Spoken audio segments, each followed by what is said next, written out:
WNBC. W Uh, WNBC. this show is ruined. WNBC. WNBC. WNBC. WN.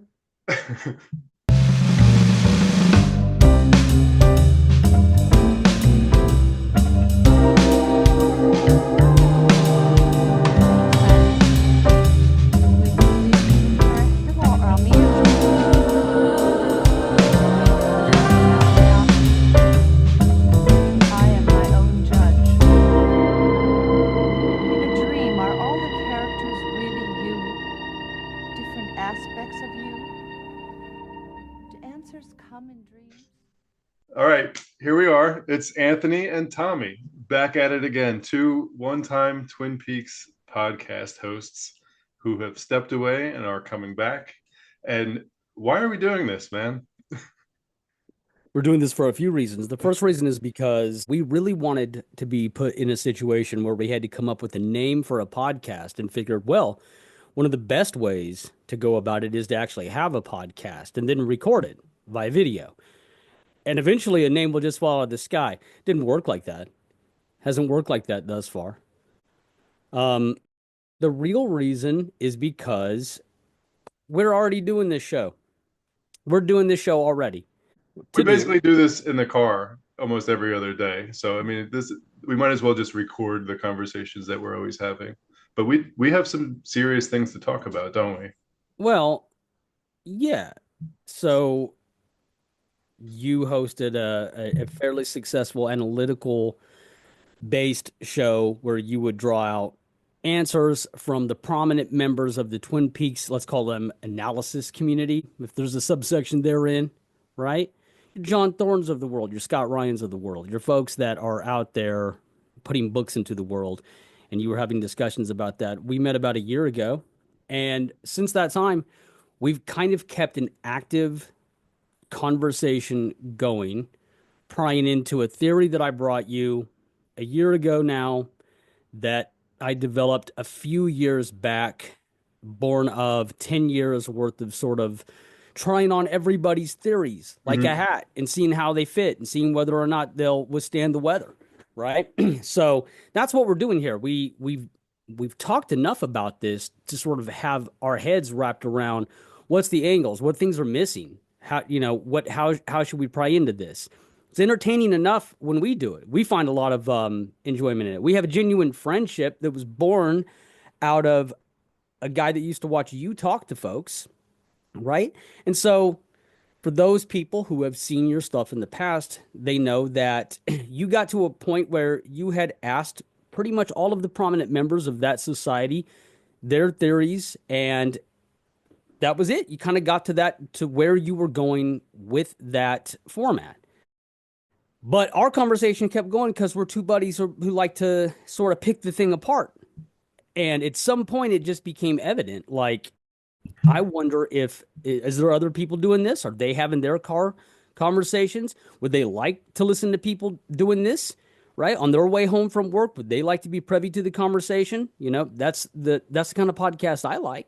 The way I would describe you is you're the only person I know who answers literally every question that I pose. And so you never back out of a question. You never say I don't know, even if you don't know. So you always have some kind of answer. I Often, would often deny it what you makes just said, but okay. sense. Often it makes sense. I don't know if what you just said is accurate. Well, that's true. Yeah, but it often makes sense. A lot of the times, it's a lot of information to process for me. Sometimes we'll just run into the next topic, and it's like I wish we could have had the time to linger on my previous question. So it's often rather dense. Sometimes it's over my head. Sometimes I'm like, this guy's just he's forcing something into his theory, maybe. Um, but anyway, yeah. So you always have something to say, and I like that. And I think one of the things that you have to say that I'm not the most versed person in the discussions around Twin Peaks, but one of the things that you have to say that brought me back into contact with Twin Peaks because I was an obsessive who kind of like suddenly lost interest in everything Sure. was the extent to which you value or discuss or address Mark Frost as, one of the co-creators. And I guess my first question for you is what is lost when somebody undervalues or potentially undervalues or possibly overlooks or misinterprets the role that Mark Frost has played and currently plays in Twin Peaks? Look, that's a great question. Before I answer that, let me just quickly double back to something that you said about my having an an answer, right, wrong, or indifferent about everything. First and foremost, with my theory of Twin Peaks, I don't know if it's correct. I don't ever want to know. I don't ever want the game to be given up, right? Not the point of it, right? Because then the point of Twin Peaks or surrealism at large is then mostly lost. But with that said, the net per which I cast over it for my theory of everything, there's two different types of Twin Peaks theories, Anthony, and I'm sure that you've come into contact with this. There are the there are those who will bring to you a snippet of something and go, look at this cool discovery. And there's value to that. There's a room for that. Then there's the other side of it. That's the people who go, here is presented to you my theory of everything. And I'm in that camp. I'm in the theory of everything camp, right? I took years to sort of push around with this theory before I started to open my mouth, and it's still not done by a long shot. Now let's go to your question. In the most viewed, most seen, most witnessed, most read, most heard about analysis in the history of the show Twin Peaks, which is a video that all of us are very familiar with, which is 4 hours in length and is doubled back for 2 hours and then another hour and a half after that. Within the first few minutes of that video, the person who makes the video says something to the effect, and I'm paraphrasing here. Look, we're not going to talk about Mark Frost because at the end of the day, it's David Lynch who has the final stamp of approval, so Mark Frost is unnecessary. Wow, what a misunderstanding of the creative process that goes into not just Twin Peaks, but anything. That is a bit of a misparaphrase. Um, you're overdoing it a little bit there, but the Well, point the point the point stands because he does not take Mark Frost as a main component of his theory. He says it's often too hard to tease apart which parts were the Lynch creations, which parts were the Frost creations. So he says, for the ease of my presentation, I'm going to just use David Lynch's name. That's lazy. So there is no ease of presentation. The presentation lasts for 7 or 8 hours long. That's the first thing. Secondarily, wow, you've went very far out of your way to make one definable concept about something from one person's perspective to then justify the reason why you didn't want to look at all of these various perspectives under the banner of, well, that is just too hard. Well, how much harder? I mean, you worked pretty hard to get to your one-sided worldview about what it is. Either way you look at it, when it comes to creativity, co-authorship is co-authorship. And when you put yourself, much like we're doing now, right? When you put yourself into a situation where you go, hey, we're going to look at it. Don't know if it's going to be right, but we're going to talk about some cool things that I found. And for better or worse, let's see if this works and if we can understand it better by these rules that we'll make up as we go along that were already in place, perhaps. Maybe we can find what the rules are. If you put yourself in that place, you have a responsibility to look at the people most responsible. So your question relates to what happens when people discount Mark Frost from that? Well, you've discounted the person who bore the initial idea.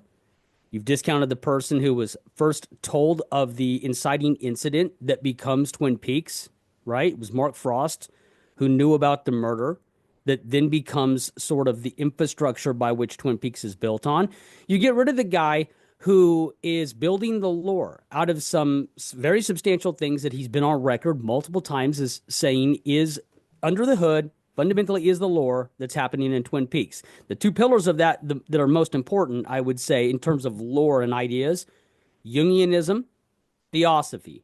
But in the middle of that is something that's even perhaps the most important, which is the influence of media on the show Twin Peaks, to understand what is the show Twin Peaks, to the world of Twin Peaks, what is it, right? Media is influential. Why? Because he's born of that world, Mark Frost, I'm referring to, and it's what he knows, right? When you discount his contribution to that, it would be the same as saying, I tell you what, I really like this Beatles record, but all of John Lennon's work in the Beatles record didn't really matter. Let's extract that. Now let's still refer to it as a Beatles record. And I'm going to analyze it just based on those ideas by itself. And I'm going to tell you concretely what this entire record is about. No, you're not. No, you're not. And you're especially not going to do that if, in fact, you do it to the showrunner or the person who's like, responsible for organizing all of the concepts and the ideas, right? This goes back to something we talked about before. And I think that this is really cool to talk about.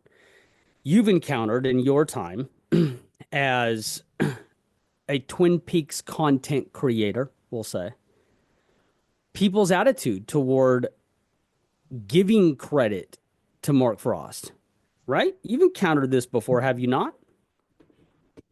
Everybody is always going out of their way, I think rightly so, to acknowledge Mark Frost when many people, the impulse is to talk about David Lynch. But I think there's always more than a politeness. There's always, the statement, Mark Frost is essential. It would be a huge mistake to overlook Mark Frost and some of the other main names as well. But often getting into the details of Mark Frost's contributions, it becomes a little bit thin. Right. So it's like, oh, yeah, no, listen, Mark Frost is definitely crucial. Let's focus on this whole Vedic thing for a second and see how that tracks. Well, Mark Frost is absolutely important. Let's talk about meditation for a few minutes, right? It's like, no, Mark Frost is central.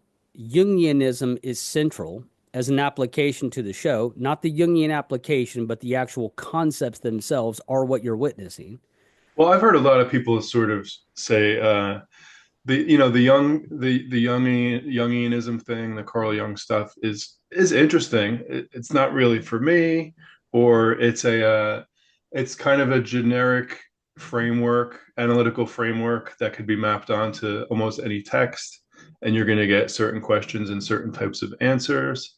Um, or sometimes like it's a little bit dense, it's a little too complex. So by the time I'm processing the last thing I heard, we're already off and running onto something else. So it's very hard to evaluate, Mhm. like the legitimacy of this. So there is a lot of discomfort or difficulty with the young stuff, be it simply disinterest or just like having a hard time processing it.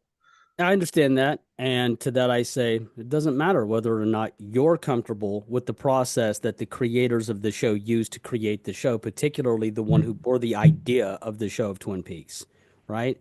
That's irrelevant.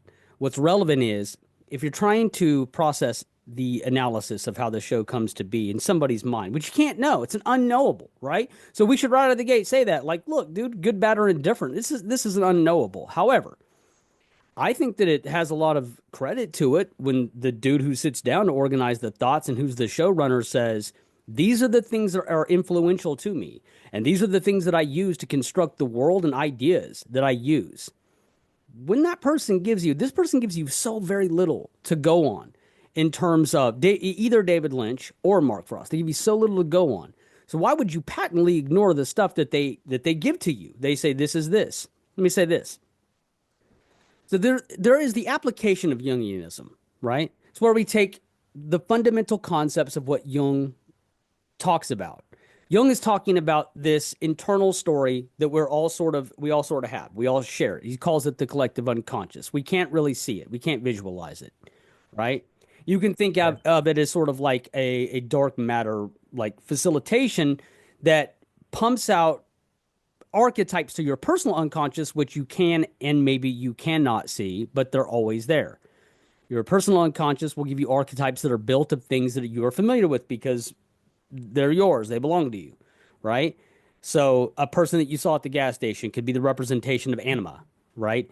And then it has more implications and points beyond that. Now we can take that I'm process and sorry, that person is the representation of anima in, I know this is hypothetical, in a person's Personal. personal unconscious, which they could have a view of, they could close their eyes, look internally into, they can have flashes of, they could dream about, That's an never interesting see. thing to talk about, right? Because all of the above, what you just said, most likely, no, you can't just tap into it and view it. According to Carl Jung, the personal unconscious is playing a personal unconscious drama at all times, Like right? characters.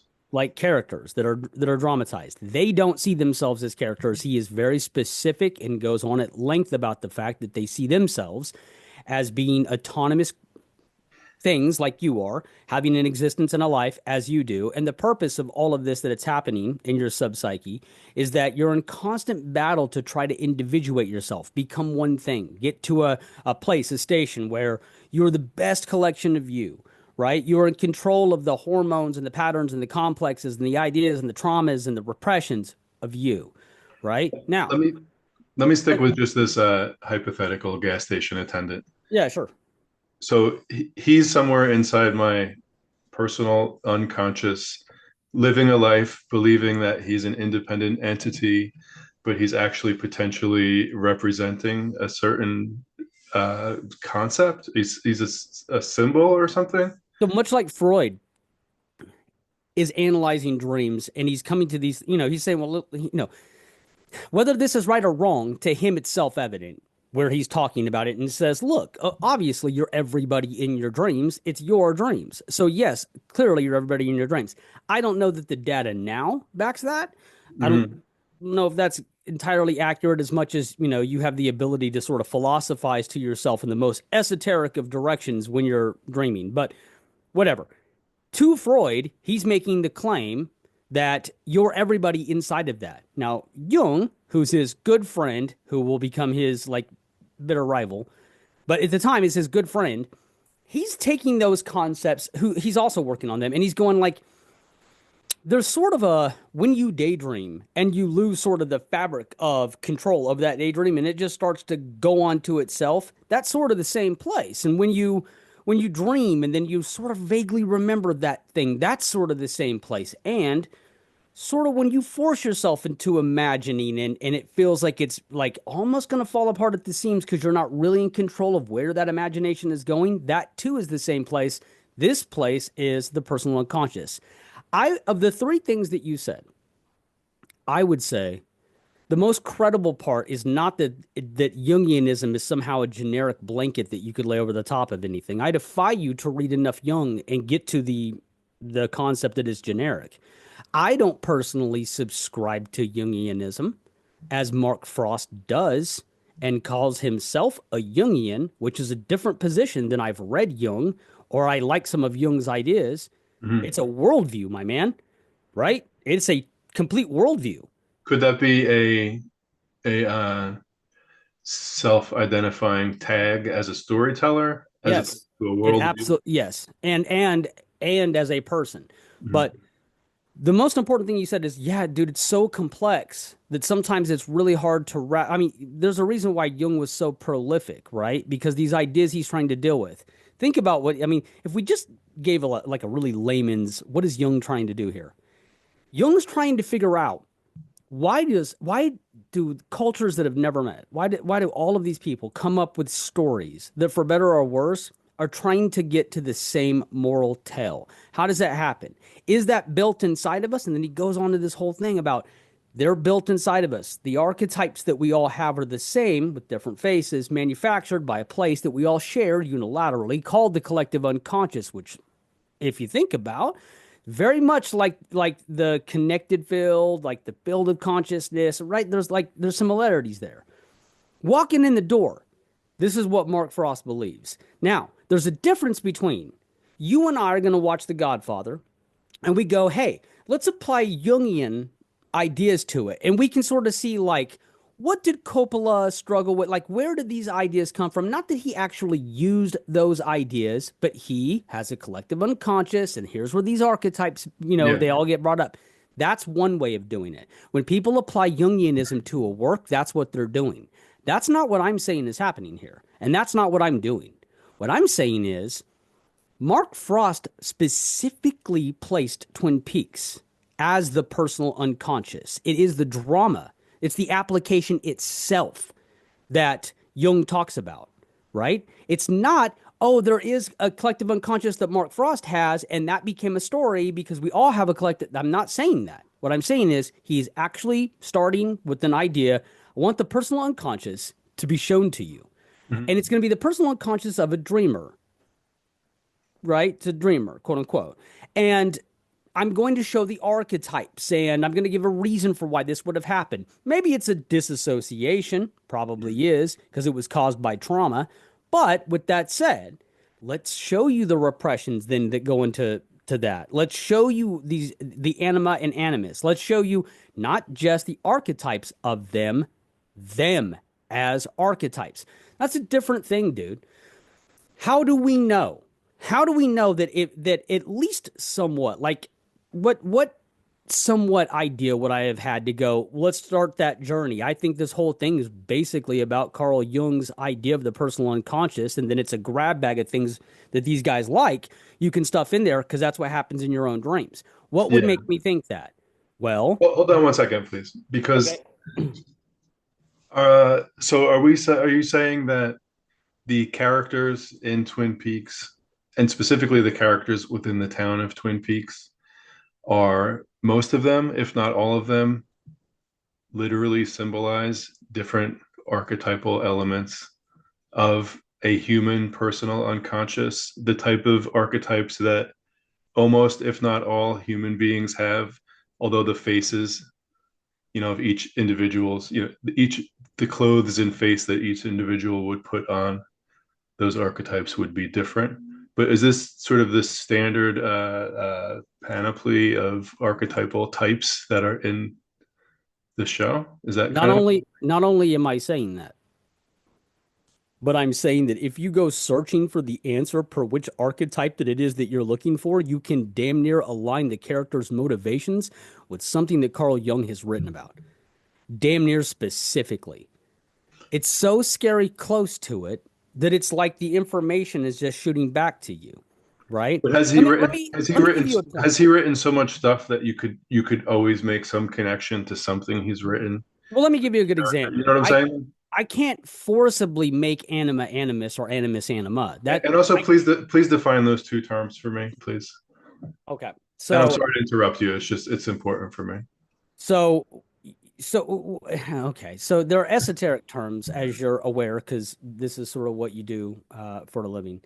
By that, what I mean is that they have a lot of different applications depending on what it is that you're trying to do. But essentially, what we're talking about is the essence, right? The essence of female in males and males in females. By that, what we mean is there are, if to the clinical psychologist, there are predictors of behaviors that people will either have or they're missing that they need, and the predictor of those specific behaviors. Sometimes when they get lost, a clinical psychologist is trying to draw them out at you. Now, in today's super heightened, politically correct world, they may not engage so much in that anymore. But let me give you one. So we know that statistically speaking, you can say, well, females are more inclined to do blank, men are more inclined to do blank, right? And so the idea of the anima and animus is if one is sort of out of balance with the next, perhaps this is preventing you from doing something that you should. Let me give you a like just a super generic example of that. Hmm. Let's say that you're a female, you've been at a job for 10 years, you're astronomically good at your job, right? You bring value to the company, everything's wonderful all the time. And yet, these people continue to like eclipse you. And you start to ask yourself, like, well, what's the problem here? You feel like you're sort of in a sexist scenario. You talk about this with the therapist, and the therapist asks you, have you said something to the boss? Have you gone out of your way to sort of fight for the role? And you kind of go like, well, no, I find that sort of disingenuous. I shouldn't have to say about how good I am. And the therapist says to you, do you know that you're more inclined to not say something, right? Because statistically speaking, you are more likely to allow for others to disrupt you and you to be too respectful to do something. So your anima animus is out of balance. And what you need to do is fight for your damn job, right? Same is true Hmm. for men. You could put those both in alignment, right? The point that they're trying to get to, right, wrong, or different, if you believe these ideas or you don't, Yeah. the point that they're trying to get to, right, the Carl Jung is trying to get to, is when these things fall out of balance, they will come to you in the form of an archetype and sort of nudge themselves into your reality. They're fighting for like, so you could see the play out in your mind, like, the man is on a discovery to finally get to be a hero. Why? Fighting for Because, attention, fighting for attention in a way, well, let's say that the man, fighting to get on your radar, yeah, let's say that the play that's happening. knocking at your internal door, scratching at your window. A lot of times it's that. A lot of times it's more like you watch this battle play out, and why is this battle playing out? And this guy will finally become the hero. And what's the moral lesson that you're supposed to take away that helps you individuate? And what's all this about? And it's like, you got to stand up for yourself. Give me an That's what it example. is. Give me an example of a character from Twin Peaks who would be serving this one of these archetypal roles, and for whom would this character be serving this role for? Like, whose drama is this? Okay. Those are all different and very vast questions. Okay. Which is like your favorite game. I'd watch your show sometimes, and you'd have some like real highfalutin guest on who's like real well respected by the Twin Peaks community or whatnot. And you'd ask a question that would be seemingly innocent and sit back like this because you just asked a question that there's no way you can form the answer to that question in your head. Yeah. So in 30 seconds or less, please explain the entire point of the Martells. Go. And Yeah, you'd watch well, somebody's head like I'm go, oh my also God. I'm also imagining other people, watching or listening to this, and trying to gauge, what people might want to hear. And at this point, I would want to hear like, all right, let's get some nuts and bolts. Okay, so the way you're doing it is you're sort of talking like from a minuscule aspect of the theory and top down. The theory can be spoken of broadly, and we can go smaller. But if we just picked out one person, like, well, what's kind of a like an archetype that's happening, or just a character on the show? They have a motivation. What would be the motivation of that person being in somebody's brain? What are they doing? Here's a great example: Donna. Donna is engaged in an investigation to find out the truth about what happened to Laura Palmer. And Donna's investigation parallels Agent Cooper's investigation. Agent Cooper is a third party, right? Agent Cooper shouldn't theoretically be involved with the emotional quantification of what happens when, you add all these things together, and now I'm going to try to figure out what happened. And he was not that close to it. As we know, Agent Cooper does have emotional tie-ins, and he has compulsions, most certainly, to be protective of females. So there's that. But Donna, her investigation is a personal one because there's parallels between them. And so, especially there's parallels in the absence of Laura Palmer to the narrative because it allows for her to engage in fantasies of then being that thing, or at least flirtating with it. What makes her an archetype? What's the purpose of that? Well, the entire purpose of the personal unconscious in general is an investigation into yourself for some reason. The reason here, I believe, is trauma. And I think what's up for grabs, Anthony, is that if you don't cross the threshold of this trauma to deal with it, you will then be stuck in a cyclical pattern of the people that hurt you, and you will become one of those people, as the real world data indicates is prone to happen to you because you've been traumatized, and a trauma patient is more likely to have strange associations between pain and love. If you don't get your head wrapped around that and investigate like the true meaning of this, like what does this really mean? Is this me? Am I the thing? Or is that the thing? And I can be born again. I can kill this off and I can be born into, I don't have to be that. I can be the human that I am. That's what I think is up for grabs. Where I have found that is in Jung's writing about disassociation and trauma victims and the various lengths and levels that he went to get them to have these active imagination sessions where they tap into the personal unconscious and find themselves out of that. They get this character is gone, they become this other thing. So Sometimes, Twin Peaks is somebody in a therapy office having an no, extended conversation no, not that I with think. somebody who's helping them gain access to No, their but what I underside. do think is important about what you're talking about is like the real heart of your question is, so wait a minute. So there's a person who's like walking around, they have a real active life and whatever it is that they're doing, and this thing is playing in the background. Yep, very much so. That's exactly what it looks like to me. And I would say, and I would say that there's more evidence that that's true, and that sometimes we're given like graphic looks at the fact that that's true. Sometimes we're thrown like metaphors right to our face, and we go, "What? How does this make sense?" Like when Ben Horne flips out and has a civil war of self and performs it for all of us, and we go like, well, "What's the point of that?" We get it. I mean, we get it. You're a bad guy. You want to become a good guy, right? Well, maybe there's something to that. Maybe there's something to the performance of, hey, you're a bad guy doing bad things, but if you really investigate yourself and do battle with it, then you can become the person that you want to be, right? Maybe there's something more to that than just a very weak story arc in season two, right? Yeah, I Like didn't think it was that weak, but that's neither here nor there. I Is it don't care for the important? execution of it, but I think there was more going on there that it. Listen, the weirdest thing is this, my man. It's not having an answer for everything. These are Jung's answers, right? Yes. Things Yeah. that philosophically I don't necessarily subscribe to, but I'm not the dude who wrote Twin Peaks who goes around saying, "Hey, I'm a Jungian. I believe in that stuff." That's a direct quote. Two things. Is that is Mark Frost on record often saying that and recently? But you can answer that later.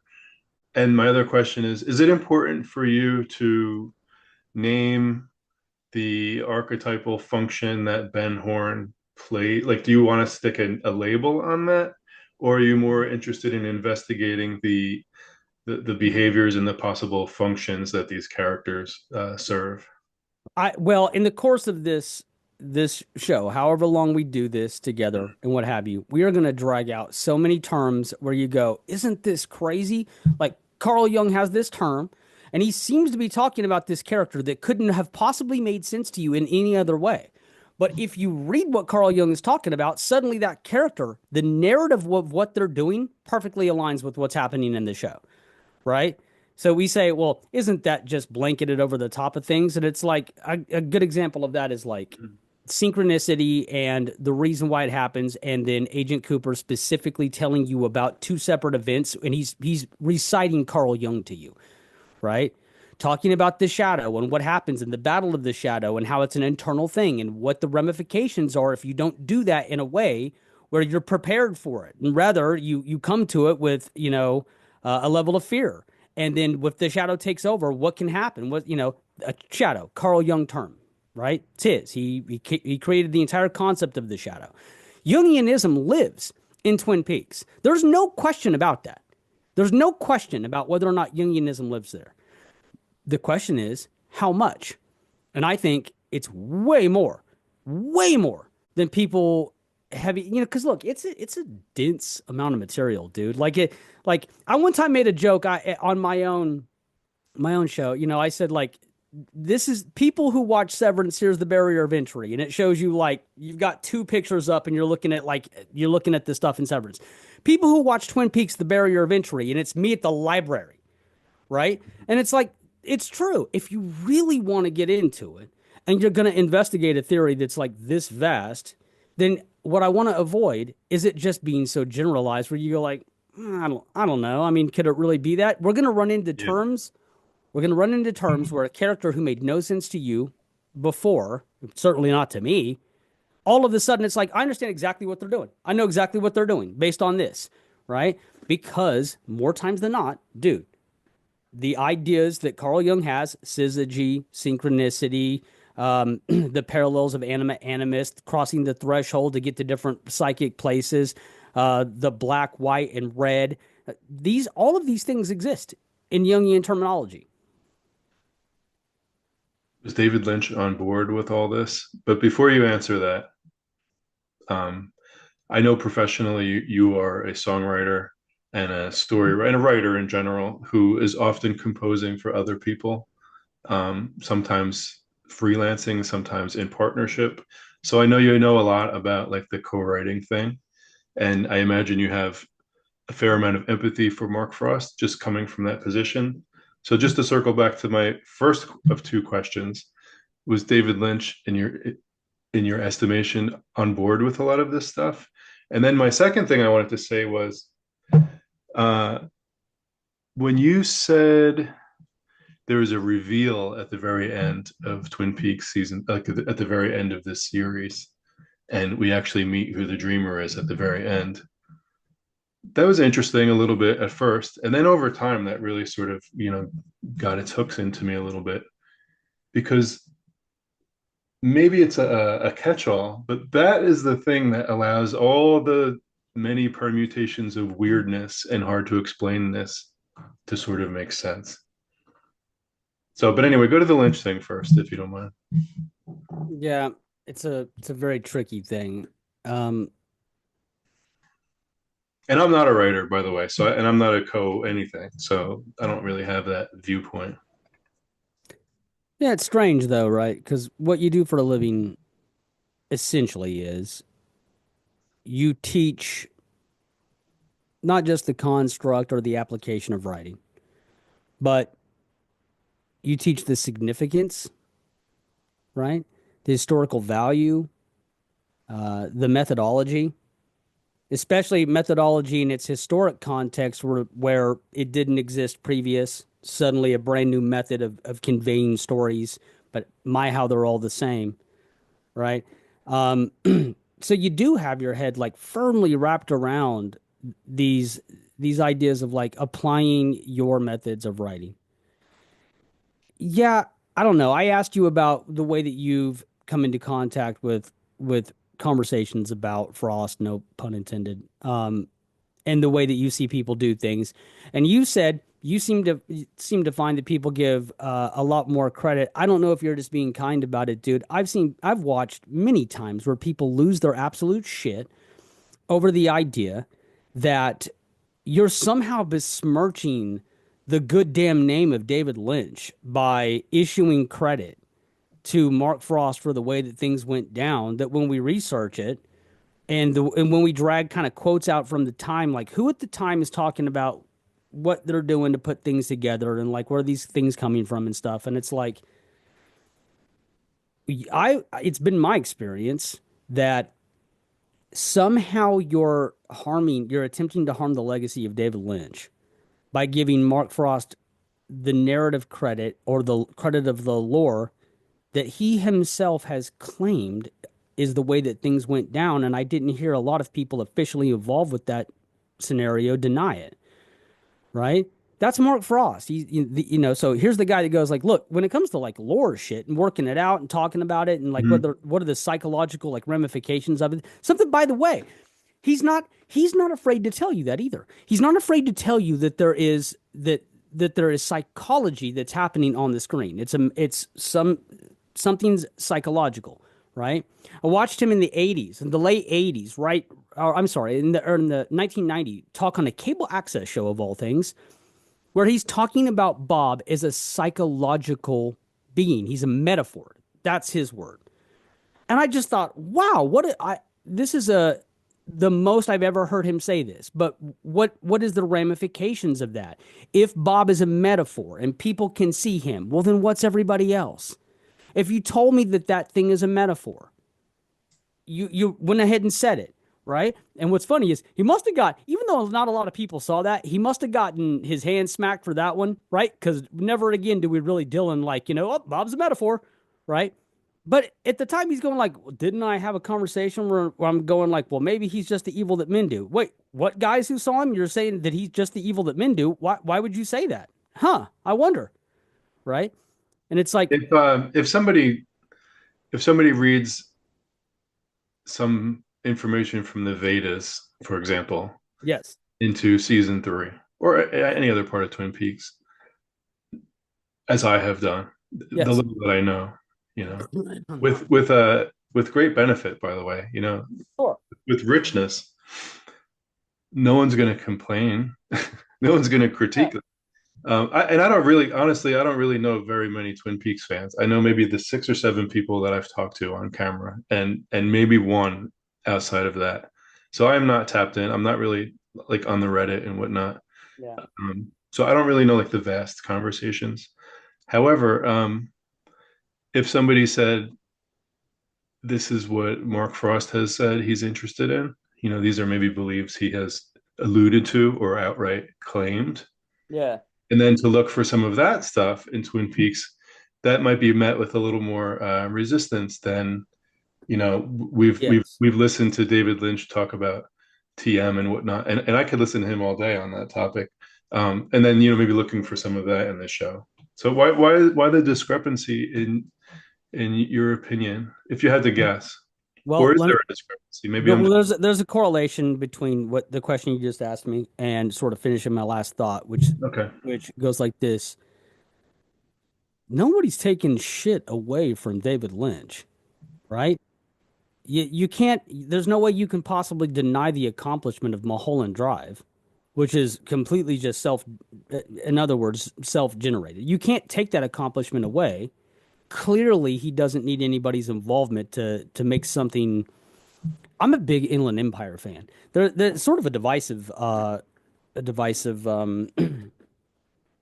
takeaway from that film with even the like diehard Lynch fan community, sort of like when The Return came out, same, right? But for me, there's traces in there where I'm like, maybe this is the masterpiece, right?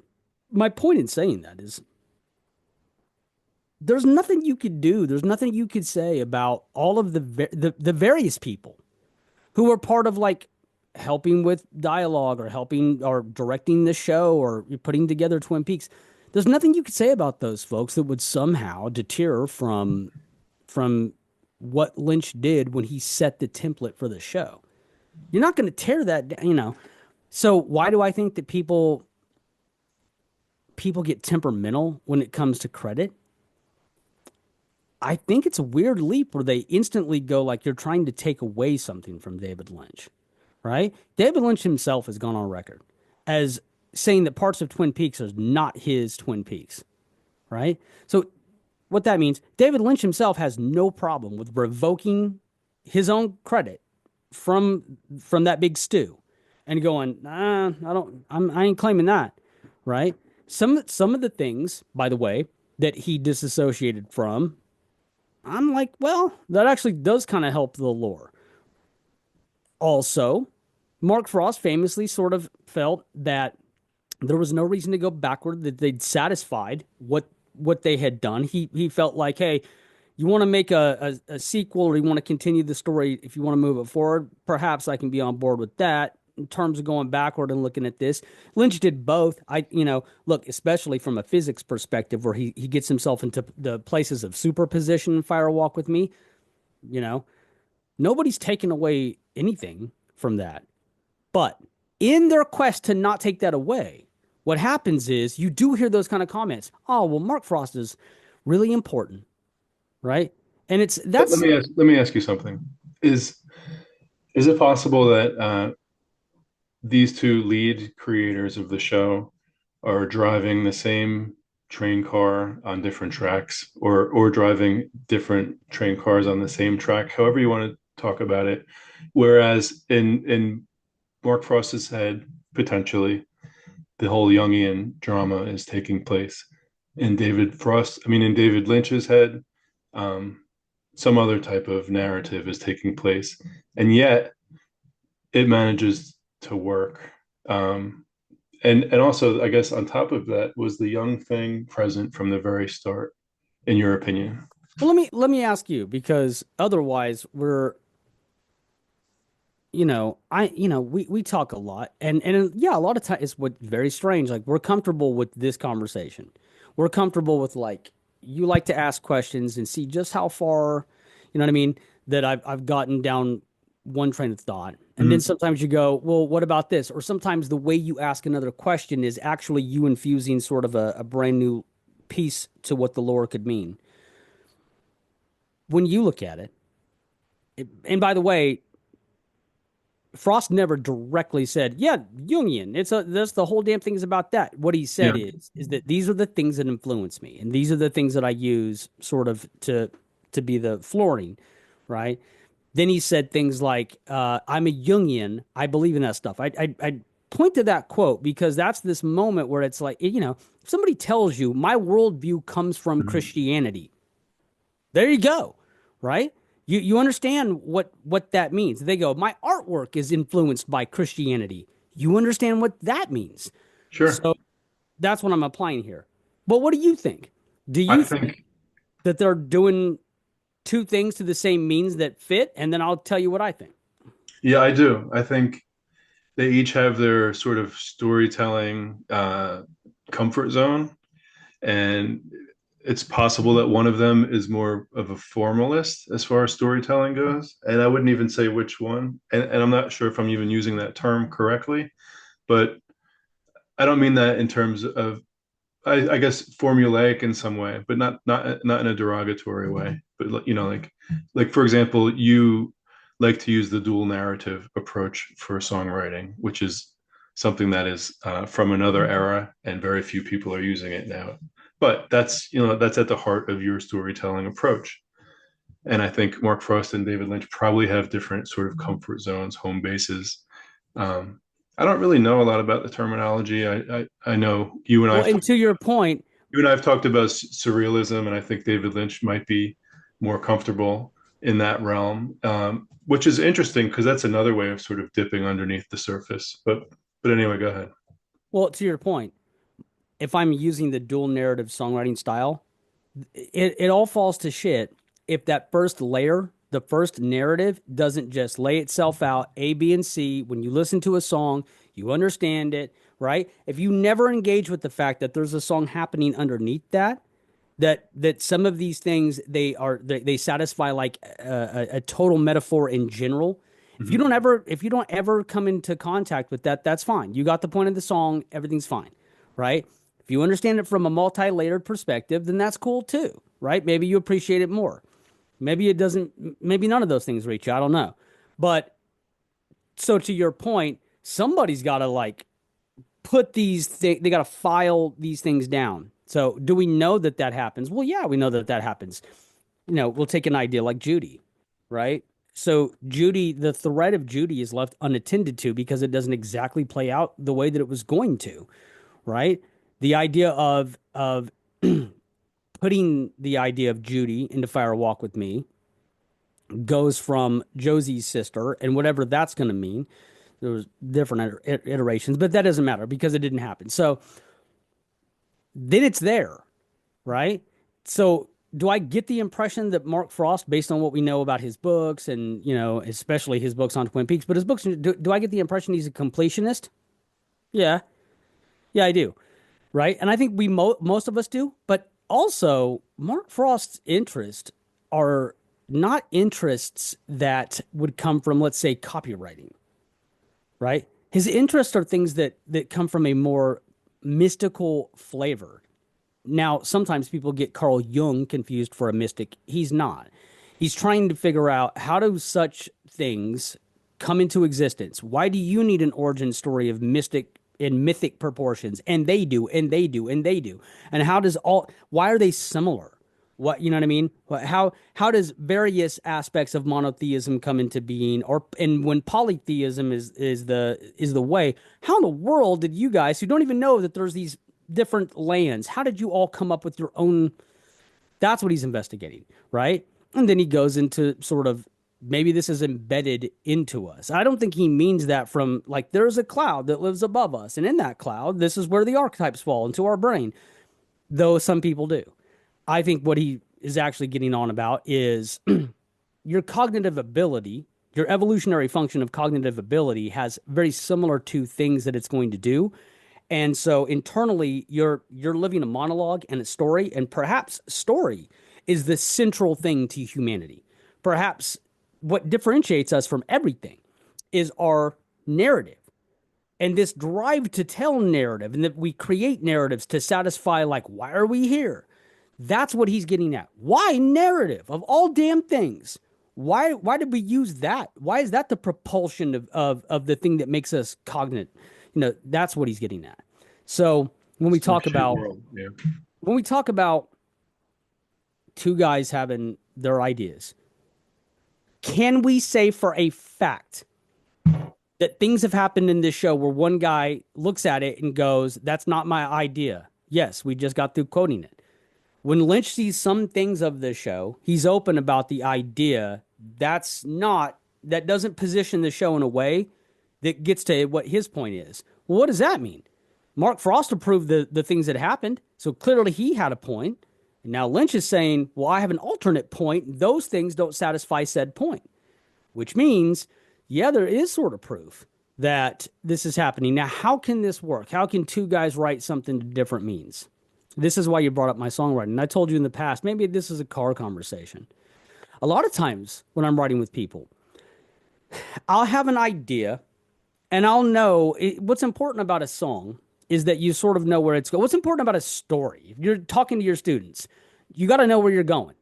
If you haven't worked out where you're going, it's going to be a hell of a time trying to get there. Can it work? Yeah, it can work. Are you going to most likely make it work? No, you're probably not, right?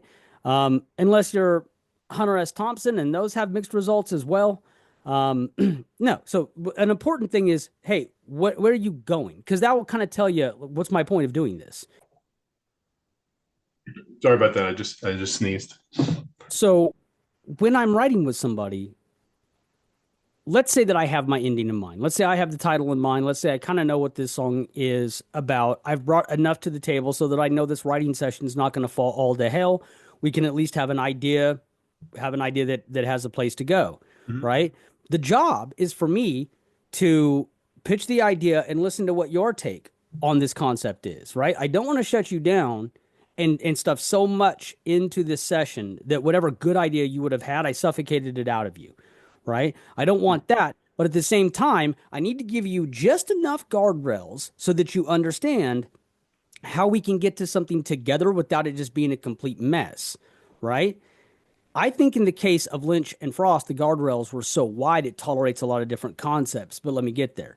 When when I'm writing a song, if I'm writing a song about the love of my life and I'm using the language that I do, and the narrative is about the way that they met and how life is, or whatever the case might be, if you're co-writing that song with me, naturally, you're not writing about the same person that I'm writing about, right? And so the way that you mean the things that you mean, though they may align for this song and the exercise of the co-writing itself, it is not necessarily that the conclusions to us as the individuals are exactly the same, even if it's precisely the same in the song, right? And so that's a very similar thing to what I think is happening. Dude, if we said we're going to make a show that literally is going to bring the personal unconscious to life, the thing that exists in someone's head, right? Could that be a wide enough way to co-write that you could tolerate ideas like the field of consciousness? And could you tolerate ideas, the Vedic ideas? And could you tolerate all sorts of religious symbolism and things like this? Of course you could, because people Sure. interface with those type of ideas. They could be in your personal unconscious, especially if you're a young, curious person with a diverse level of interests and you have read all sorts of strange pseudosciences and, whatever the case might be, then sure, you could have all of those ideas floating around, broken fragments of those concepts. I think Frost allows for that, right? If I'm in a show of your personal unconscious, who the hell knows how many ideas and thoughts would be in there, right? It could tolerate damn near anything. I understand that that's a convenient way of phrasing it. That's Jung's way of phrasing it. I think we're gonna get into some details of what your sort of theory of everything is, and Cool. my function, I believe, is going to be to encourage you to push back at times, and then to ask for clarification a whole bunch of other times. So I have no particular agenda. Other than that, I think it's really interesting, and I think it's a big mistake to not strongly consider what you're saying when you're trying to think about this show as as a work of art and as a work of storytelling. I think it's a big mistake to sort of swipe that to the side. I think each of these creators, and of course there are more than just the two, are bringing something absolutely essential. And from what I've heard from you, your focus is primarily, it leans toward Mark Frost's contributions. I Right. think others have talked about David Lynch's contributions, with more emphasis on that. Everybody. And I think it's essential to sort of fuse the two together in some way. You Um, can't get to it without it. yeah, and so I just think I'm sure there's a lot of Mark Frost stuff out there that I haven't taken in, that I'm just not well acquainted with. But I really do think it's essential what you're bringing, and even if the details are points of disagreement, I just think the general principle that you're coming with is important. And when you talk about going under the surface, this is something we discussed really not that long ago, I think, in the car. Um, Surrealism is one way to sort of bring the underground up to light, so to speak. Jungian archetype approach is another way to sort of bring that underground up to the surface, so to speak. And it seems like maybe that's an easy way, or like a tangible way to sort of identify the two threads that are merging together into this tapestry. Would you agree with that? So here's what's interesting. Lots of folks have focused on um, the sort of homages that happen in Lynch's work, the folks that he has pointed to as being, influential, or possibly he likes them, or possibly he saw something that he identified with. And so, naturally, you'll have blogs, magazines, magazine articles, things that will try to figure out what is the thread, what is this heritage of surrealist artists, and what do they look to? Now, if we go back to the moment where surrealism throws down the gauntlet and says, "This is a new movement. This is what we call it, and here's our point." They do so in a work in the original Surrealist Manifesto, and they feel compelled. Previn feels compelled to. They feel compelled to say, "This is why we're doing this." Right? It's almost like they're anticipating folks going like, "Well, is this weird for weirdness' sake?" And they're going, "Okay, look, there's this new exciting science of what is happening in the mind. It's a technology to understand how your mind functions. And we're going to put things into the world from an instantaneous perspective because it's the most real. Whatever it is we come up with, right when we come up with it, that's the most real thing." Again, I don't necessarily agree with that. As a songwriter, as an artist, I don't necessarily agree with that as a process, but this is the surrealist process. To tap into the subconscious, which is what they're attempting to do, we're going to use these fragmentary ideas, whatever dawns on us, and that becomes the thing, right? They had all sorts of strange systems to tap into their subconscious. Famously, Dali had experiments that he would do to snap himself awake instantly, and whatever was going on in his brain, that would be the painting, right? So that's what they're into. That's what they're doing. My point is, at its beginning, surrealism is linked to psychology immediately. It's immediately linked to it. Now, Mark Frost has a quote where he says, "David is not interested in talking about the psychology," or "David's not interested in the psychology." Now, that tells you two things. Number one, that tells you, I'm sorry to interrupt you, which is a quote that always confuses me, because if you watch his films, I mean, they seem to be extremely internal mentally, you know, emotionally and mentally. So, yeah, well, or because is the word psychology being used in a I think different? it's the word talk that's important there. I think the word talk is important in that sentence on both fronts. Number one, because what it insinuates, much like the surrealists are saying, is there's nothing to talk about. Whatever this is the most real thing. This is the truest thing, right?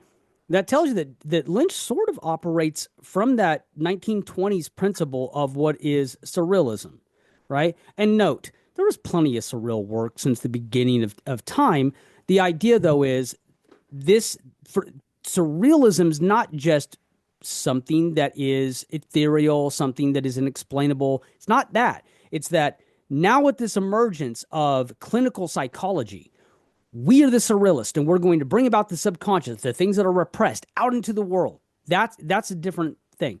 But the word talk is also important because what that tells you is that Frost is trying to talk about this from a psychological perspective with the co-writer.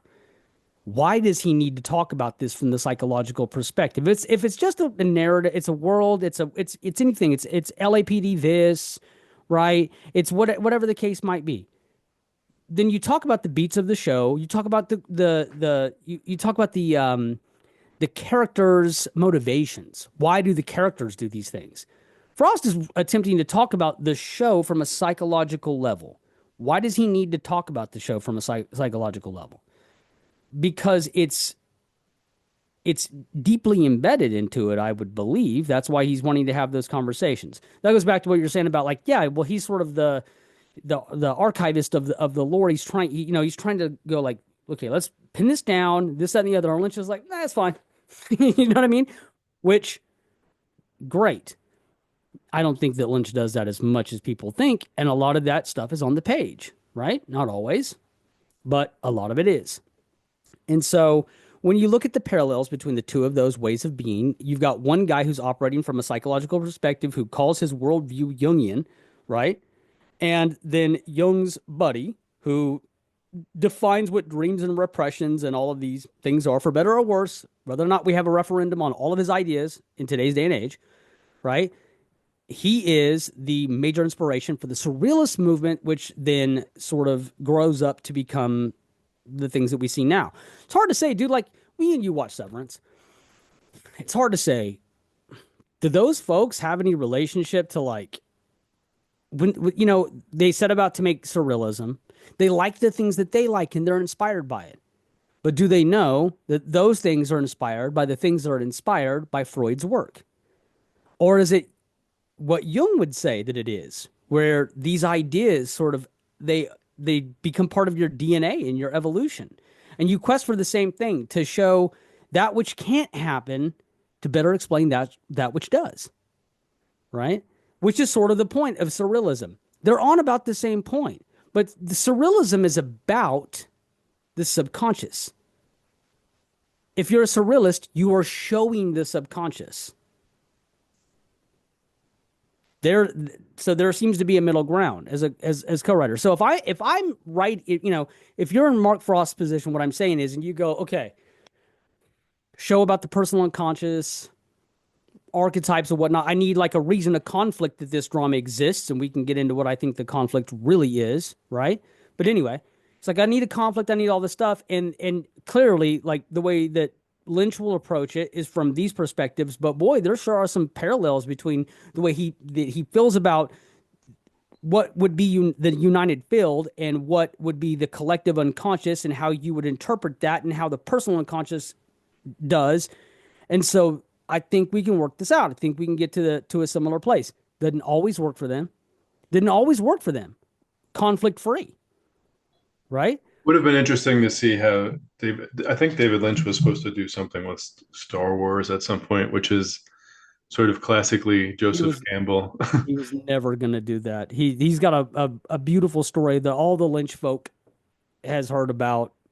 Well, I like thinking about the Joseph Campbell infused storytelling with a Lynchian touch, and maybe there's a little bit of that happening in Twin Peaks, actually. Oh, 100%. And Mark Frost has talked about that too. Now that's without question. That's what the same way as the shadow exists in Twin Peaks because you were told, right? That's a Jungian term. Synchronicity, it belongs in Twin Peaks because you were told, right? The same way that stuff is true, just to the narrative. If you reject everything that I say about the interpretation of the narrative, the narrative itself tells you those things. You can't reject that. They're there. The same way that that's true, Mark Frost has gone on record many times talking about the impact of Campbell's way of understanding that and what that does for his writing. So that's there. Is it possible that you have a sense of who the so-called dreamer is and Yes. whatever dreamer might mean. You Um, alluded to it earlier. Yeah. yeah, is it possible that that could be true in some sense, and also untrue in another sense? Like potentially that could be true through Mark Frost's eyes, but David Lynch has maybe a different dreamer in mind, or a different conception of dream in mind, or This a goes back to the very different beginning of story our altogether.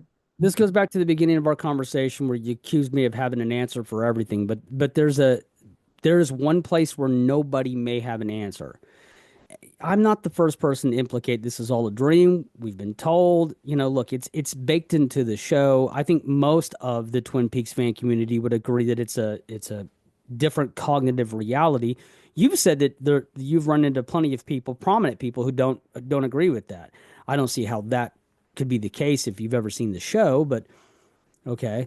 But when it comes to that place where they stop imagining things in their mind and whatever is above that surface, dude, that's totally unknowable. It's purposefully unknowable. If we're all right, you know, my idea of the dreamer, somebody's idea that Cooper's the dreamer with their valid reasons as to why, somebody else's idea that the llama's the dreamer, whatever the case might be. If that's the facts, then the point where we all check out and we just can't know is the point where that person snaps back into real reality. And whatever's like going on around them, what their place looks like, where they're at, you asked, is this person at the therapist's office? Or are they at the mental institution? We don't know that, though we've seen things that look mighty like that. And it doesn't really satisfy why we're seeing those things if you just take it from a narrative perspective, right? But if the implication is that that person is having a mental fracture and they're trying to tell themselves through the imagery of a person who's mentally fractured, boy, that seems to track, right? And then it makes sense as to why that would happen. It's at least a reason, but I Yeah. can't possibly know if they have two different dreamers because we can never possibly know what happens on the other side of that thing. Once we do, the game's over. Well, anyone who's familiar with your ideas on the show and your podcast knows that you've pinned down Carrie Page as the dreamer, or at least a real version, a real world version of Carrie Page, within the fictional show of Twin Peaks, of course, um, as the dreamer, and she shows up at the very end of season 3. So, how about, can you say what you think season 3 is about? A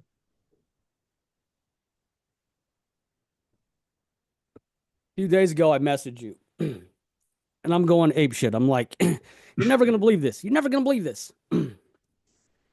What I did, and I'll be very transparent about the process. So here's what I did. I took all of my notes from the last decade, like ridiculous amount of notes. I took all those notes and I stuck them into a specific folder in Chat GPT, Mhm. all of it. And then I said, based on everything that I'm saying here, my ideas, my concepts, where I've tracked every single term that Carl Jung uses to apply to here. Everything I know about theosophy that I've learned, or all the chunks worth of stuff that I've copied and I've pasted over there, based on all of this stuff, give me a term I've never heard before. Tell me something I've never heard before that Jung talks about that is right inside of my theory. And ChatGPT, without no problem, said, "Oh yeah, well no problem. The blackening, the whitening, and the reddening, and the parallel between that and what's happening at the end of the return, and how the return is really about that." And I said, "Okay, stop. Explain that. First, tell me what does Jung mean by this." So I have about an hour long conversation where my mind proceeds to just blow over and over and over and over again because it fits so perfectly.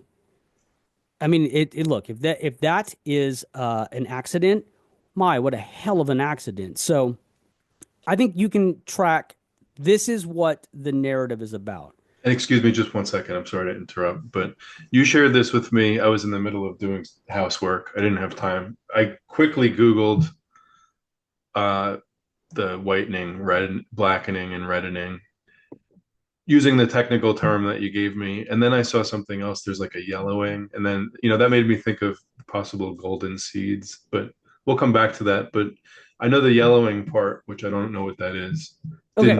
didn't interest you very much. So please pick up where you left off. If you So let's back up. Well, there's a reason, Yeah. but okay, so let's back up. So what is season three about in general, the return? What is it about in general? I think that what it's about is this person, the dreamer, has incurred their fair share of the cyclical trauma that they failed to really work through as opposed to appease themselves, right?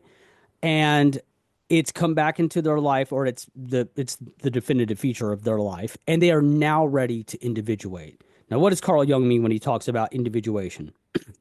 It's a place that you reach, right? It's a process that you undertake, individuation, where you take the parts of yourself, the repressions, the bad parts, the good parts, the hidden parts, the parts that are on the periphery, the things about yourself you don't appreciate, whatever, right? And they're defined by a bunch of characters that live in your personal unconscious, right? And they play out a drama.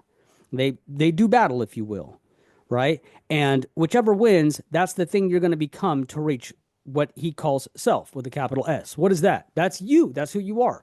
In the mix of this are things like the ego, right? And big words that we're all big terms that we're all familiar with in terms of not just his psychological auspices, but also Freud's. So the return is about getting to the moment where you finally reach your process of individuation, cross the threshold of self, leaving the psychological domain that you are in by crossing over into the realness of who you are, having faced the real parts and smashing the shadow. Now, let's talk about the things that I brought up. So in the first phase of blackening, there are representations of your repression given to you by darkness or dark figures, much like the woodsman that we see, which would justify, like, how did first of all, why are these woodsmen even different? And secondarily, like, what are they doing? What's the purpose here, right? What do they represent? Repression. That's what they represent. Okay. And the battle that they seem to undertake under the behest of the complexes that seek to ruin you, like your super ego, things like this, is to make you part of the cyclical trauma, make that your identity, the ruination of you, right? They don't want to die. They don't want to go away. As long as these things exist and you can't face them, you can't squash them, then you are doomed to repeat the same stuff because in your mind you refuse to get past the point. Versus the collection of these and self. So in the blackening, as Carl Jung describes it, the first thing that happens is you face off against sort of those things or those representations of those things. Then you must face the shadow and dissolve the shadow so that you can move to the next psychological domain. Literally from where that thing exists, that dream dies and you go into another thing. Just as in the return, once they have defeated the shadow goes back to the place where things can recollect, right? They get to go to the next domain. And in this domain, you will face a more reality-based version of yourself. In the second phase, the whitening, the anima and the animus will find one another, weirdly enough, so that they can journey to the threshold to finally reach self. During the reddening, when they found each other, it'll be demonstrated by things that are red, blood, fire. These are things that Jung name drops, right? So that's indicative of the dead guy that's on Carrie Page's couch. And then they will reach the threshold where the final realization that this thing that lives in your mind is not necessarily the thing that has to define you. And you can finally be a collection of all these better parts that you have control of, and you can become self and be in your conscious reality. When the lights go out for a world, the lights go out for the entire world. When that happens, that's because we can no longer see the fabric of that reality.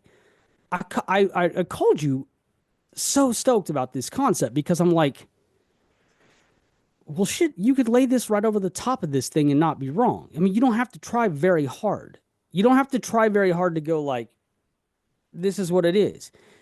And what's interesting about that is from the point that Mark Frost writes this. Now, does Mark Frost know that in the Red Book, or I'm sorry, in the Alchemical Practice book, or whatever the case the name was, where Jung is taking what he's doing is he's tracking down why people go through pseudoscience like alchemy, and he's making metaphors of what those words and alchemy are to make them make sense to like why does your brain need to go through this stuff? What are you really trying to get at? And that's where he comes up with these terms. When you're finally on the threshold to become the self that you're trying to be, these are the three steps that will occur, right?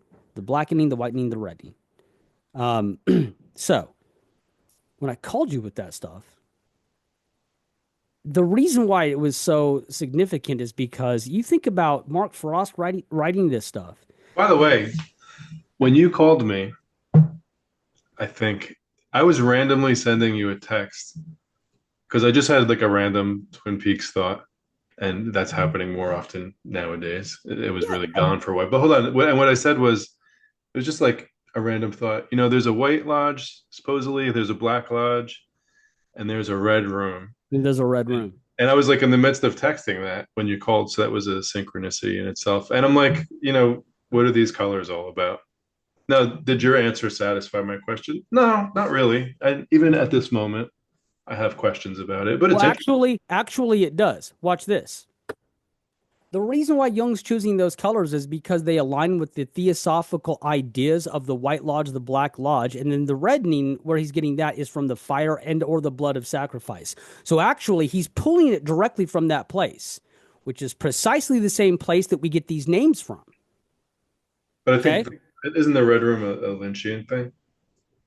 The room, the construct of the room, the fact that he wanted to do the visual of it itself I think it's a retroactive application. So, like, you know, Frost is looking at that stuff. I think Frost is constantly, look, we know this because of his books. He's constantly looking at some choice that Lynch makes, and he goes, okay, that's going to mean this, and that's going to mean this, and where can I find this, and what's the answer to satisfy that, and I can know what the lore is. And I think that's important, by the way, man. Like, if nothing else, you should at least know what the lore is. If you're not going to tell us, that's fine. That's fine, right? But when I watch the show, I always feel confident that you guys have a sense of what it is, right? If I don't have that sense, I don't want to watch your show. Yeah, same. If I don't feel like you at least know what's going on, you don't have to tell me everything. But if you don't have any understanding of what's going on, then what you make is total shit, and I don't want to be a part of it. Right? Now, I think that for Frost, that's even more true than it is for Lynch. I think it's way, way more true. And so, yeah. So it doesn't really matter because, and granted, it doesn't matter to me chronologically when these ideas sort of come about, by the way. They had to do a lot of retroactive lore satisfying when it came to the return. So what? So what? We all understand that that's the way the game is played now, right? So now when you deal with Bob right out of the gate, when you're dealing with Bob in season 1, now you have to deal with the fact that you understand that somehow there's a connection between this and Mother, and that happened before, and yada yay. You know, that's fine. So what? And so, anyway, my point is, the term Black Lodge, the term White Lodge, the term the Dark Brotherhood, all of those terms are theosophy terms. So Jung is writing about alchemical things, taking their terms and going, look, this is what you knuckleheads are actually trying to do. This is what this satisfies in your belief system. And it's not so far different than these other belief systems, by the way. It's just that you're not adhering to principles that will actually aim upward, right? That's what Jung is doing. Right? But they come from the same ideas. So actually, it is valid. It is valid. And here's the interesting question. I wonder if it was Jung who introduced Frost to theosophy as he goes about tearing it down, because he loves to play that game. He loves to tear down theosophy and anything that's alchemy related. He loves it. For all these people that subscribe to the idea that Jung is a fast mystic, he can't wait to rip some pseudoscience, but then he wants to deal in the strangeness anyway. That's a trope of at least high level psychological writers. I have a little bit of experience with Lev Vygotsky, who's a Russian psychologist, who was making breakthroughs at sort of the dawn of the field, and he would write chapters chapters on other people's ideas, and you're following along and you're like, wow, that's fascinating. Wow, these ideas are great. And then he would pivot and be like, and here's why they're all wrong. Or And here's all here's why you're a dummy. Well, but to be fair, look, what but that was to display that you really, you had to have a full grasp of what you're talking about if you're going to propose something new. right. So what Frost said was his quote is, "I've always known about the Blavatsky, about Theosophy and Helena Blavatsky's writing." That's another quote from Frost. I think it's word for word. And my question there is like, okay, well, you've always known, but is that because you stumbled on that first, or is because particularly like the California, is it because of that, or is it because you were introduced to them by Jung, who can't shut up about how bad these ideas are? There's a world of difference between like one clinical psychologist going like, I understand what you think you're saying, but here's a better way to go about it, and a clinical psychologist who's going like, no, you didn't go to Budapest and be told by the invisible gods through tablature how people ought to live. This is ridiculous, right? Like that's what he's fundamentally tearing down theosophy. Either way, the ideas found in theosophy, right? Frost liberally pulls from them. And he liberally pulls from them to give them some sort of a good versus bad angle so that we can finally get to the rectification of self, right? So he's sort of using them the same way that like Jung would use them. I'm going to take your term. Now it means this. Here's the illustration of the battle that it incites. And now there has to be a winner. Well, I mean, look, dude, we clearly see that. You know what I mean? Well, listen, because I have to run in the very near future, a two-part question for you. Uh, is Dale Cooper, presuming he's functioning as some sort of character inside the personal unconscious of an external dreamer, is he committing some sort of suicide act by leading Carrie Page to her former home, where presumably she has some sort of final breakthrough that allows her to scream and then shut out all the lights, i.e., Severin style, turn off the lives of these dream figures? Is that what's happening there? Cooper will never die because Cooper is the best I can tell. There's probably a better Jungian terminology for this. When I find it, I'll send it to you, and it will probably describe the outfit that Agent Cooper wears as how damn close a lot of this stuff will align. But from the best of what I can see, Cooper functions as a defense mechanism. Let me tell you why I see that. Not only does he have this internalized complex of like Boy Scout savior complex thing that he does, particularly with females, but when it's not really even in Laura's best interest for him to give the advice that he does, he always gives advice that he assumes is the one that's going to protect her, right? So don't take the ring. It's things like this. He's not going to die necessarily, but he may not, in fact, look or even act like Cooper whenever the personal unconscious becomes the next drama that it plays out for the next reason.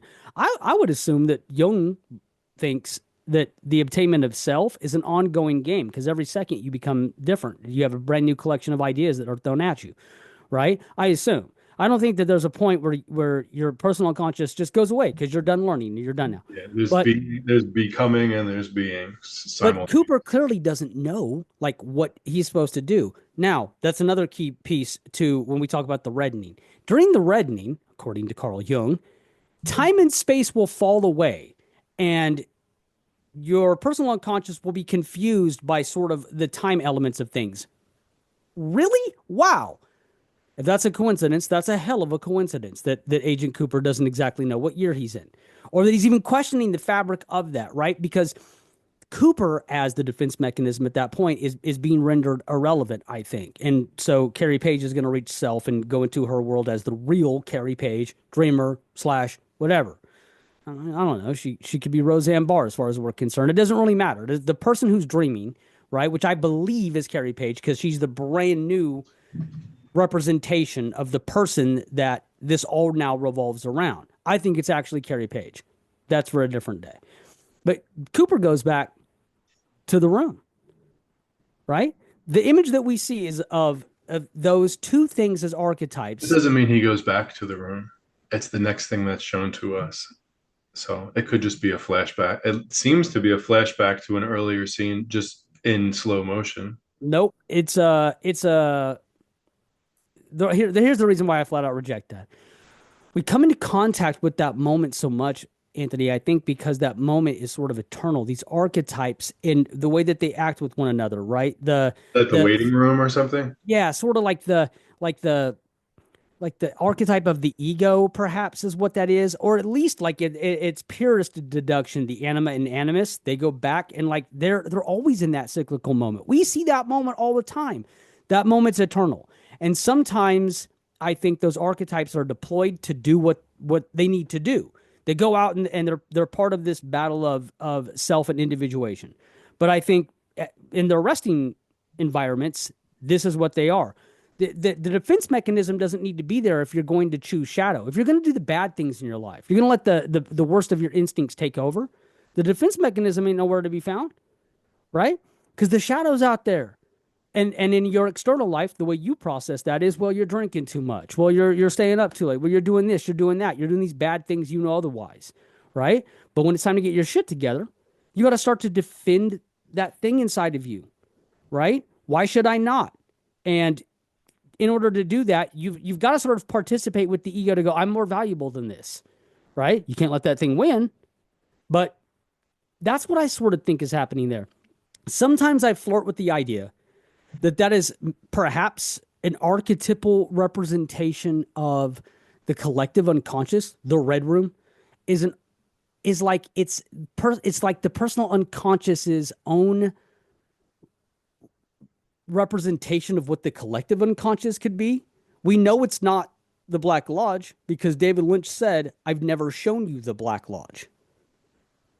So, okay. So, you know what I mean? So, but that's very meta. That's meta within meta, right? Like that's way deep down the rabbit hole. I'm not positive if that's what that place is, but I do think that we see that moment exist between the two of those things, whether it be Cooper or archetypal Cooper or whatever the case is, and Lodge entity Laura. It's a different Laura, right? That's like she's like a Lodge entity. She operates like a Lodge entity. That version of Laura. It's not Cooper operates like Cooper most of the time. And that thing operates like a Lodge entity. So that moment, because it comes up so often, I think that moment's always happening. What if we what if we do a deep dive into part 18 sometime? Maybe like a scene by scene. You think that would be fun? We should do, yeah, because okay, so to make such a audacious, ridiculous claim like, well, I think Carrie Page is the dreamer, and I think Mm. that she's revealed to you as the dreamer, everything except for the information just scrolled across the screen, right? I think it's a reveal. It's shot like a reveal. It's revealed to you who this is, right? And I think it goes beyond like, oh my God, that's Laura Palmer. I think it's more like, oh my God, that's the dreamer. Oh my, and I think that the stuff in her life informs the personal unconscious when everyone else is seeing, oh, the stuff in her life is there because of Twin Peaks. I think it's the opposite. Be that as it may. Yeah, that's interesting because first to track a theory where you start with like, okay, well, Carrie Page is the dreamer, there's a personal unconscious. It's informed by like media, it's a soap opera on purpose. It plays as a TV show in one's head because it's a personal unconscious drama, which is sort of what Jung was talking about. Jung would have been talking about stage dramas, but in this case, it's the thing that that person would have intersected with in the 80s, which would have been like soap operas. So that's how this plays out. Then we see a soap opera that seems to correspond to it to tell itself, hey, you're a soap opera, right? Because clearly a television show can inform you about what's happening in your actual world, right? Um, but it does. So what doesn't that metaphorically track? If that show, Invitation to Love, informs Twin Peaks, that it has a connection to it, then doesn't that say to the dreamer, the show that plays in your head has a connection to you, right? These things, these things predict your actions, and was isn't that the point? So of course, starting at 18 is perfect, and then an analysis of like, what is Carrie Page? What can we do with that? That's that's a good place to go. And Well, then because I move on. have I have so many other questions too. I did watch Part 18 very recently, and I hadn't watched Twin Peaks in quite a while. And I'm happy to say that I loved watching it. But all these different characters that show up in Part 18, if if they were to be interpreted symbolically, just those that conversation is interesting. You know, like what are these different characters, or even different versions within a character doing? Of course, we get a double Diane at minimum, and extra names for Richard and Linda and whatnot. There's a lot going on there, and to take that episode, put it up against, or put it inside, or put it around, above, next to your take on the show at large would be, I think, a really interesting exercise I, for me. I think that would be great. I think that, hey, if you guys have liked what you've heard so far and you guys would like a deep dive, we're not going to do every single episode, won't be us analyzing episode scene by scene. Some of my favorite content you ever made was just taking one scene and analyzing it for as far as you could possibly get, because Yeah, I like wow, that too. you really find out how much legs a scene can have, right? Like the multi layers happening in just one thing and what its implications might mean before and after it, right? Um, Character analysis, what we think is going on, lots of coffee. If you like coffee, this is for you. You know what I mean? Look. Maybe everything I said was full of shit. Maybe you hate all of that. Okay, fine. But at some point, I'm going to give you the recipe for my AeroPress coffee on a daily basis, and that shit will change your life, right? That right there is worth the price of admission. And now, do we have a show or something? Is that what's happening here? We do have a show. It's the Untitled Twin Peaks Project. It's no, you know what? There's too much hope in that. You can't name something that the people will be like, oh, what the hell is that? And then they'll get really mad because David Lynch is dead. Yeah, yeah, You yeah. can't do that. No. Wait a minute. The Untitled Twin Peaks Analysis Project. If we just had a couple more words in there to make it impossible to put on YouTube, We'll you come know, up with something. man.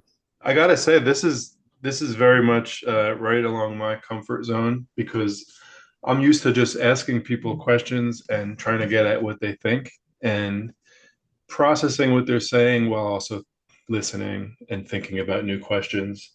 And yeah, and that's all I'm just doing here with you. I guess it's the same thing that I've always been doing. It just takes longer, and that's not a bad thing. I think that's a good thing, because I have a zillion more questions for you to really get into, what you think.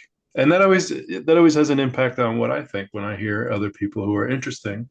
And I certainly count you amongst the more interesting people that I know. So, Yeah, so this show is different. It's a different thing than, I mean, it's not so dissimilar to what you were doing before, but certainly two of us trying to take this theory, apply more of it, puncture holes in it, try to satisfy whether or not this could be true. And at the end of the day, sort of coming from the perspective of like, well, what was Mark Frost thinking? Because, you mhm. know, nothing wrong with the variety of times that we've gotten the alternative to that, but that's mostly what we've gotten, especially in the really well done stuff or the long form conversational stuff, right? The books, things like this. Mhm. And it is interesting to see what the other guy's thinking, specifically if they're thinking two different things and it's valid too, then it's sort of user's choice. How interesting is that?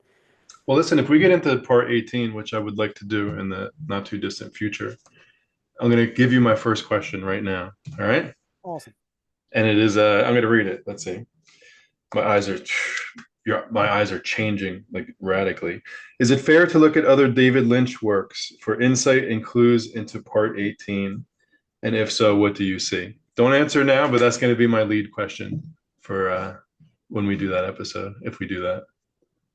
Okay. Okay. Right. Having just said this is very Mark Frost focused, that's where I'm going to start. Yeah. That no that but dude, but that's great. But Yeah. that's great because I immediately know what I would go to. And I would also know what I would say the profound effects of Mark Frost and David Lynch. Mhm.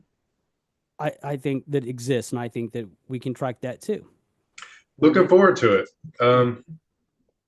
I'm gonna. And if all of this fails, if all of this just bombs and goes by the wayside, then what we'll do is we'll double back and we'll have a show about Night Court, the original Night Court. We'll just I analyze see it. you. I see you've updated your jokes. You've Yeah, moved on from Mama's Family. Yeah. well, yeah, but no. Well, you know what? You know what it is? Here's what it is. I got real far into I got episode 2 into Mama's Family, Jungianism, and my head started to hurt. I couldn't take it. The implications were revolutionary. The only reason I want to talk to you about part 18 of Twin Peaks is just as a long-winded, roundabout way to get at the end of The Sopranos. So we'll get into that too. Same show. Same show. Team Dreamer. Same show. That's right. I'll talk to you, man.